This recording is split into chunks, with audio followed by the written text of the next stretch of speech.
So what I'm going to lead you through today is sort of my brief summary of where all of this has led me. I think it's incumbent on all of us to kind of understand that there's going to be three basic transitions that I think all of us are going to be leading, essentially. The first one is that what I'll simply call replatforming. And I'm going to be very clear about what that looks like today. I'm going to talk a little bit about it. And then secondly is this notion of reskilling. And reskilling is really just what it sounds like, is if you take your existing workforce, I think all the data, whether you listen to McKinsey or whoever you listen to, I think all the data leads you to this place that says somewhere between 30 and 40, in some cases 50% of your current population, that their jobs will go in one of sort of three or four directions. They'll continue, they'll be eliminated, or they'll be changed. And then at the same time, we'll have new roles that come in. But you should assume that 30 or 40% of people that are currently in roles will be in different roles as you sort of move out over the next 4 or 5 years, not just 10 years from today, but certainly in that sort of 4 or 5 year time frame. I think this is especially true in retail and consumer goods in general, because as I'll begin to describe the platforms that are the digital platforms that are now engaged in the retail experience are globalized much faster. So this is a really important point. Digital platforms globalize much faster than stores. And so they're more boundaryless, as we heard the term from our friend at JD yesterday, a term that might have come from Harvard. But the point is that he called out what's exactly right. And I think all of you know that people like Jack Ma are out doing trade agreements with countries like Mexico, which I guess they just signed, which allow, he's negotiating as a nation with a government to provide certain technologic services and be able to re-platform, in a sense, the retail industry in markets like Mexico. And they've also signed in in Argentina, for example. Those are just two top of mind examples. So while we have, clearly you could argue that there's 50 or 60, developed or rapidly developing economies in the world, there's another 120 that are to be developed roughly. And you can just see that these platforms will bring that kind of capability, whether it's an Amazon-like capability or an Alibaba-like capability. We'll see the world, sort of flatten truly from a platform point of view. So what this really means is, I think there's some important choices from a leadership point of view and a leading point of view. So not just, making the long-term choices, but actually how we're managing day to day, I think will be impacted by how we think about re-platforming our businesses. And in every organization, there's tremendous tension about how centralized this should be versus how decentralized this should be. Should I be able to just do this in North America because I think it's the right thing to go do? And so really coordinating centralized and decentralized sort of thinking and this whole notion of piloting and scaling and so on becomes a really important part of the culture. And boy, we heard a lot of good things about that yesterday. So you're well on the way culturally to what I think is going to be a pretty big transformation and series of choices that sit in front of us. These are not choices that are behind us. These are the choices that are coming. And so reskilling, I'd like to think that the right thing to do is upskilling, not just reskilling, so upskilling. And if you look at your workforce, when you walk back to your workspace today and you think about the team that you lead, you can even begin to think about 30% of these people are going to really be impacted by everything I heard this morning. And how do I reskill them? How do I begin to upskill them so they're ready for what's next? And it's not even sort of career pathing. It's, in a sense, it's really helping people think about where the voids are. And I have one client in particular who I've been working with on this for a couple of years, who's launching an app that just allows a person to do a quick skills inventory. And it allows just a really quick skills inventory that just allows, whether you're a factory floor worker or whether you're an executive in the accounting function or something, it just allows you to quickly get a sense of your, where your gaps are, the things that you're supposed to know, you'll need to know. And what it really begins to do is get people to think about how they're going to participate in this next wave of the economy. And so just little tools like that, whether it's a store associate or whether it's somebody, again, at a central office, is just the beginning of how we're going to begin to think about reskilling. So thirdly, I'd like to talk about rescaling. And I think the Netflix case really is just a great example of that. So you know what S-curves are, and they just did a great job of driving their household penetration to 35 or 40%, somewhere in that area, got public. And just in time to find out that streaming was coming along. It was an outright substitute. So that's like building a series of stores and you're just doing really well, and all of a sudden along comes a competitor who just does an outright substitution. And so what that company had to do was literally move from one platform to the next. But also what it had to do is, as importantly, is it had to rescale. In other words, the second S curve had to go to a higher household penetration from a return on invested capital, and really to justify all the things that they had sort of put out there. And I think this is one of the great challenges that sits inside of companies with great brands. I think it's inherent in what you were doing yesterday in terms of this notion of rescaling. So in diapers, where you had that one case, for example, in my mind, all I was thinking about was rescaling. So you're taking a big brand, taking core characteristics, starting to think about how you put the next leg of growth on that. I think for macro brands, or what I'll simply call heritage brands, if I can do that, I call these from some sort of a retailer point of view. This notion of how you're going to activate the growth curve and rescale your business. Your competitors, as I've heard for several times yesterday and even in days before, aren't necessarily your traditional competitors. Your competitors now are coming from, sort of web-only brands, and so the point is, and you've bought one or two, so as you think about that, those are companies that are, figuring out their way of scaling, and at the same time, you have to think about what rescaling looks like for you. Everybody good? So there's so much that's going on in the world today. So my job is to try to simplify this and to kind of bring it down to a few leadership models. So if you sit home and say, gosh, what's my challenge? Maybe this is a way to organize. What do I have to do from a platforming point of view? What do I have to do from a skilling point of view? And then how will I think about rescaling? And clearly piloting and then going from pilots to scaling is, sort of inherent in all of that. And I think all those pieces were here yesterday. And what's really interesting to me is that while the mom and pops are a 100-year, 200-year phenomenon, Generation 2 was sort of a 50-year phenomenon. And Generation 3, in the end, I think what we're going to see here is that in the end, Generation 3 competitors were largely a 25-year phenomenon. Here's why. So if you look at the beginning of e-commerce, whether it was a store-based retailer launching, Kmart.com, or whether it was, the Amazon or the Craigslist, those kind of players back in the early 1990s. It's important for you to sort of think about as you sit here today, these are 25-year-old enterprises, right? And what's really interesting is that what we saw come out of the very early days were large-scale marketplaces. And this was the evolution of Jingdong, this was the evolution of Alibaba, and really, reflected well by what happened to Amazon. And what this means is they became multi-industry in a sense, so B2B, B2C, but they also started to blend their capability from first party, where they took title to the goods, and they would marry first party and third party sometimes when they thought the integration of both first and third party on the same marketplace would be, compelling to the consumer. And if you look at JD and Alibaba, these were all sort of built around this whole notion of integrating first party, third party, which evolved out of their earlier models.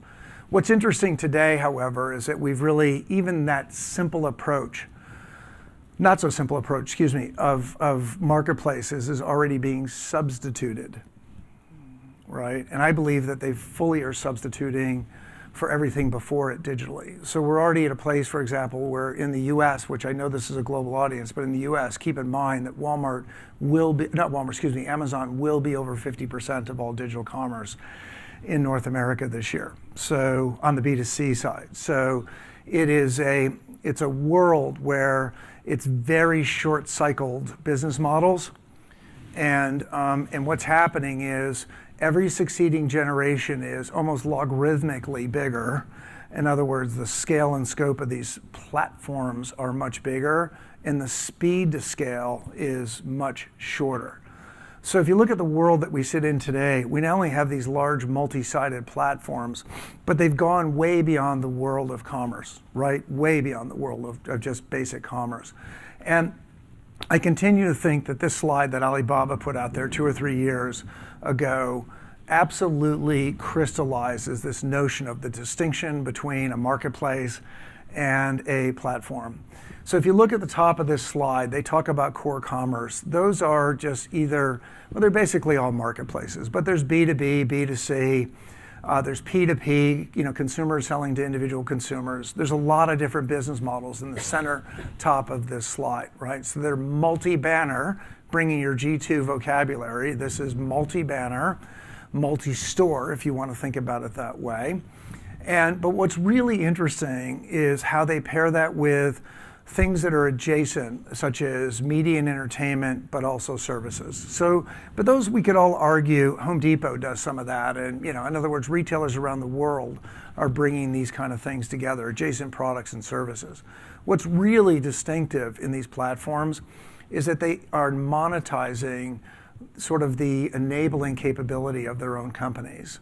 And so let me describe that to you. So first, whether it's an Amazon Web Services or whether it's an Alibaba or JD, every one of these companies, as you know, has a cloud services model. And I think this is the most telling part, the most revealing part of the company is on their web services page. It's not on their commerce pages. If you look on the web services page of Alibaba or Jingdong or Tencent, when you begin to look at how they've built capability beyond their own need. So let me repeat that. They've built capability beyond their own need. And they monetize, they sell that capability. So every idea has value beyond their own organization. Every idea has value beyond their own organization. And so I spend hours, I know this sounds crazy, looking at these web services platforms and how they're migrating. And I'd like you to come out of this discussion with sort of 4 visual things in your mind about this. So the 4 pillars that you'll generally find inside these web services platforms are first and foremost is storage. Nothing surprising about that. You can seasonally or whenever you need to offline or put storage, you can do that. It's pretty. Secondly is just raw computing power when you need it. It's there. Could be full-time, could be part-time. In other words, when you have spikes in your own need, which in retail we do all the time. And then thirdly, they've had developer tools. So if you were working inside a Walmart and you needed particular applications, if you were working with Amazon Web Services, you can go in, you'll see menu after menu. So you think of it this way, you don't have to write the code, you can grab the code and go. It's not quite that easy, but I've seen people working with this and it's really pretty interesting. So what's really revealing about this is not those 3 stacks. Those are sort of pretty famous and we all know them. The 4th stack is the one that's caught my attention. The 4th stack is designed to compete directly with Oracle, SAP, Microsoft, and it's basically an ERP capability. And some of them, such as Jingdong, call it retail as a service, but I call it lift and drop. So look, this is a retailer point of view. I know this from the retailers I work with, is that our use cases are growing for automation. And this leaves the abstract out. I mean, we're not talking about drones or, not that that's abstract, but we're not talking about things that are way out there. I'm talking about close-in applications. Obviously all the customer service functions you read, about the 2 that they've deployed at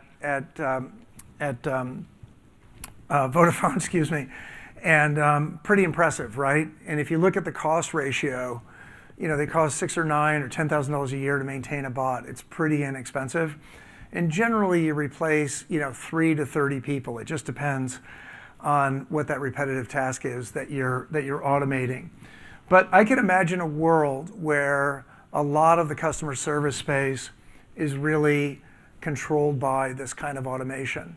Now at retail, we're being marketed yet another. So again, I'm talking about this from a retailer point of view. I run innovation, as I've said, for a couple of retailers. And so now we're being marketed an even more advanced level of automation. One of these is the recognition capability, and this is just one company and you can go pull this down right now off of Amazon Web Services. This shouldn't be news to you. It's there, and in a sense, and the point is that if you understand what this does, it goes way beyond, sort of security questions around who are you, that kind of things. And what's really intense, and I think I heard this term yesterday, Mark, the sentiment analysis. So sentiment analysis turns out is pretty important when you're thinking about conversion. And so it's really interesting because we're learning using these tools, how to measure sentiment. And sentiment has a lot to do with your openness. So are you just here to transact, or are you actually, can we open you up a little bit? And so what that really means is you can use things like sentiment analysis that'll help you, that comes off a real-time facial recognition, and really get a sense of whether a person is open to be triggered into further conversion and discussion. So I think, has everyone here been exposed to Google Duplex? Let me just play one of these so you can hear it. Troy, just pick one if you would, and if we can just play this one, if you haven't heard this. So how can I help you? Hi, I'm calling to book a women's haircut for a client. I'm looking for something on May 3rd. Sure, give me 1 second. Sure, what time are you looking for around? At 12 p.m. We do not have a 12 p.m. available. The closest we have to that is a 1:15. Do you have anything between 10 a.m. and 12 p.m.? Depending on what service she would like. What service is she looking for? Just a women's haircut for now. Okay, we have a 10 o'clock. 10 a.m. is fine. Okay, what's her first name? The first name is Lisa. Okay, perfect. So I will see Lisa at 10 o'clock on May 3rd. Okay, great. Thanks. Great. Have a great day. Bye. Okay, which one was the human? So your next trip to China, I could teach this for a half a day. Your next trip to China, you just make sure someone takes you into a Hema store. And there's more examples than just this one store, but let's use Hema as the beginning point. So the Hema store, when you walk into it, is not, I know there's great pictures of Jack Ma picking up, live crabs and all that, which, by the way, are not endemic in that area. So that was a PR shot. But the point is that if you've been in that store, if you've seen pictures of the Hema store, it looks like a local supermarket, right? It's built into the neighborhood, high density community. And you go, well, that's kind of interesting. And the second thing that you notice is that every department is really scaled back. So think of it as somewhere between, the assortment you'd see in a 30 or 40,000 square foot supermarket and a convenience store. It's somewhere in between there. So the baby and infant set, for example, is like an 8-foot kind of modular, very tight, couple of infant formulas, a few diapers, and then off you go, And it's an all digital environment. And what that simply means is the consumer can walk in the store, get on Wi-Fi. She can check out only with digital pay, which in China is not that big a day, because they're either Alipay or WePay. And but then you realize that this is just sort of part of what's going really on in this store. And what's really going on in this store is that it's a delivery center, and that store I was standing in is really just the fresh end of a delivery center, the fresh end. So dry grocery and all that is very minimized, as I just described. There's a pretty large restaurant. You can eat throughout the store, several restaurant choices. And then there's a lot of fresh in the store, if you can envision that. And there's a lot of video on this online, so you can go take a look at it. It's called Hema, as you can see here. But what's really interesting is that I then went into and got a chance to glance into the back. And what I realized is that there was twice as much space in the back room as in the front room. And it was a pick center. And so just generalizing, if there were 15,000 SKUs on the front end, on the fresh end, which was the public end, on the back end, there must have been 60,000 SKUs, because it was just like an Amazon pick center where there's a little slot and there's 5 items in there that may or may not be the same. So it was a neighborhood-based forward inventory pick center. The other thing that you can't miss is that everyone in every department on the front end of the store has the ability to receive an order on their phone, on their device. I don't know who provided that, but they had devices. and that they would grab these baskets and they would pick into a basket, and then they'd walk over. Every department had these places where you'd hook that basket onto a conveyor, and it went up over and disappeared through the wall into that pick center I was describing to you. And so it was really clear to me when I saw the back room. The light didn't go off until I was in the back room, until I saw that. I didn't get it. And then I saw the back room and I went, wow, they're picking fresh here. And they keep the turn. The hardest part of fresh is temperature control, and you've got to turn it. Like, you really have to turn fresh, because you get a day, you get 5 days, depending on what that product is, to move it. So you get the walk-in traffic and you get the out-of-store traffic to help you keep that moving. You get the back room, which has the expanded dry assortments, plus all the non-food and so on. And then this conveyor system leads to a consolidation center. And then hanging off the back end of this are a bunch of scooters. It's a big delivery network.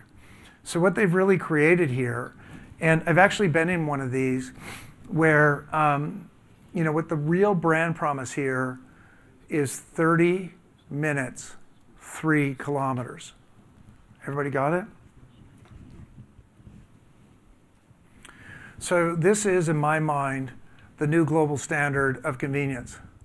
So the most important thing that I've been working on in the last 6 months in many ways is to understand better what's happening in last mile.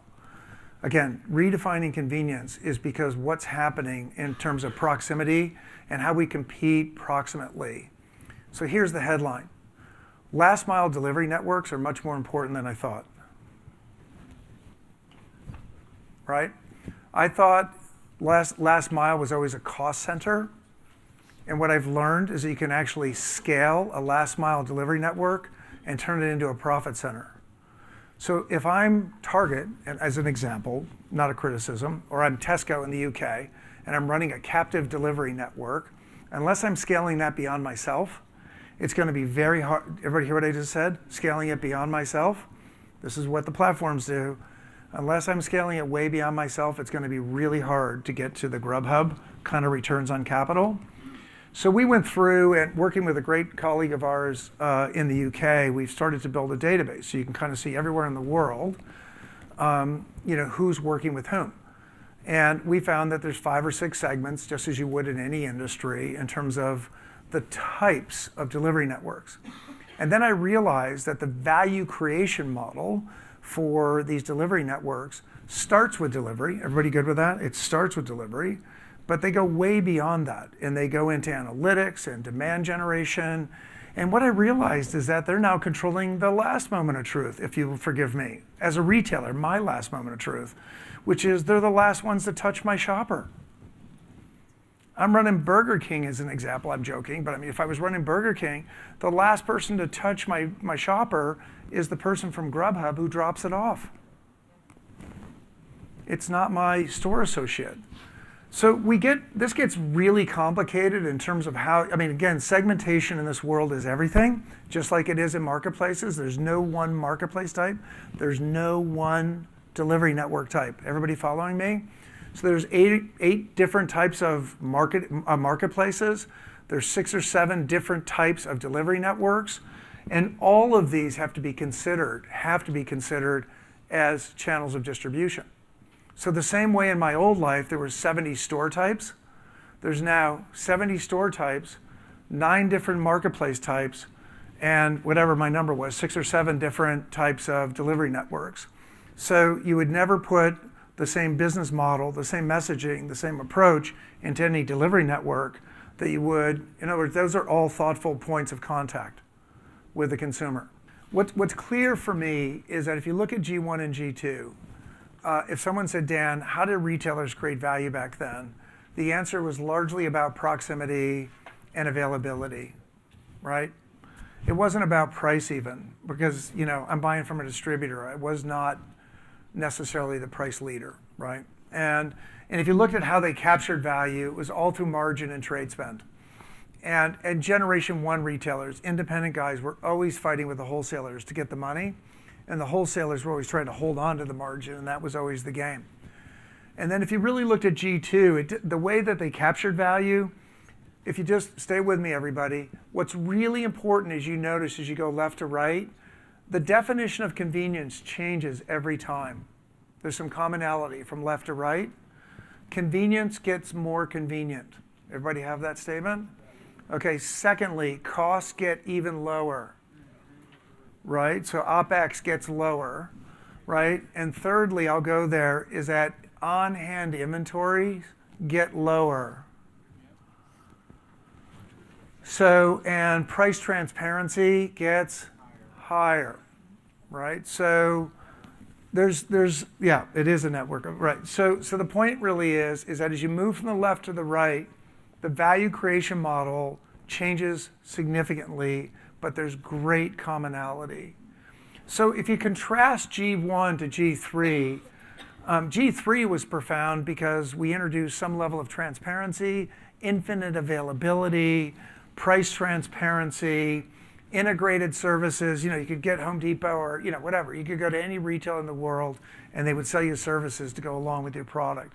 And it was the first time really where new revenue streams became really material to the retailer or the platform's P&L, right? So what was really interesting to me about Amazon is that merchandise margin, I've been around there, 10 years, Amazon? And so merchandise margin was never really important, right? The merchandise was always about a way of capturing the consumer.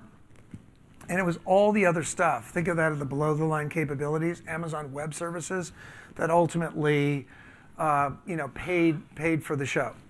If you move to the right, what's so interesting is convenience is getting more convenient. The second point on here is around store networks. Stores are not going to go away. Stores are going to really change. And when you think about the Hema store that I described to you, it's got a front end customer service space, right? There's fresh and it's a very nice experience. It also has a really important back end, right? Where they're doing pick and pack for local delivery. Thirdly, permissioned personalization. I would like to think this is where we're headed. I think Apple, our friends there, I think are staking this out. I think they're going to take a very high road around permission personalization. And there's retailers, I think, that they're doing that, right? They're really staying on the high road from a data point of view. And they're letting everyone else sort of grovel around in I use your data in inappropriate ways. So, and then in G4, I just see huge amounts of disintermediation. Because with standardization comes disintermediation, right? And you saw that in blockchain is going to just sort of make that much easier to move goods globally. So when you start prioritizing the revenue streams and how these guys are going to capture value, it's going to have less and less to do with merchandise margin.